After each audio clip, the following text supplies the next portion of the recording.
नमस्कार, मैं हूं अर्चित और आप देख रहे हैं एक्सेस भारत न्यूज। चलिए रुक करते हैं इस खास खबर की ओर। पश्चिम बंगाल विधानसभा चुनाव 2026 के दूसरे चरण का रण अब पूरी तरह से सज चुका है, लेकिन इस बार का चुनाव सिर्फ विकास या दावों पर नहीं बल्कि एक गहरे हिंदुत्व अंडर करंट की ओर इशारा कर रहा है। राजनीतिक गलियारों में चर्चा है कि क्या बंगाल की धरती पर इस बार नारों की सियासत बाजी पलटने वाली है।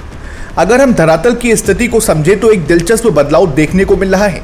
चुनावी रैलियों में जय महाकाली के उद्घोष से लेकर जय श्री राम के नारों तक का सफर अब दूसरे चरण के मतदान में निर्णायक भूमिका निभा सकता है। बीजेपी जहां इस हिंदुत्व कार्ड को अपनी जीत का सबसे बड़ा आधार मान रही है, वहीं टीएमसी भी अपनी रणनीति को धार देने में जुटी है।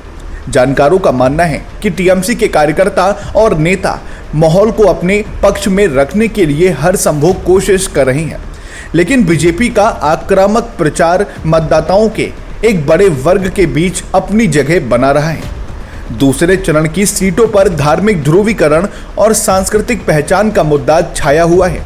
बीजेपी ने स्थानीय देवी देवताओं और बंगाली अस्मिता को जय श्री राम के साथ जोड़कर एक नया समीकरण तैयार किया है।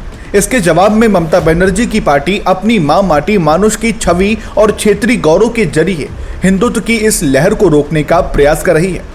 क्या ये अंडर करंट साइलेंट वोटर्स के जरिए सत्ता का रुख बदल देगा या फिर बंगाल की जनता इस बार किसी और ही मुद्दे पर मोहर लगाएगी? चुनाव के इस नाजुक मोड़ पर हर एक सीट की लड़ाई अब अस्मिता और नारों की जंग बन गई है। दूसरे चरण का ये मतदान तय करेगा कि बंगाल की सत्ता की चाबी किसके पास होगी। इस सियासी घमासान और बंगाल चुनाव की हर बड़ी खबर के लिए जुड़े रहिए हमारे साथ।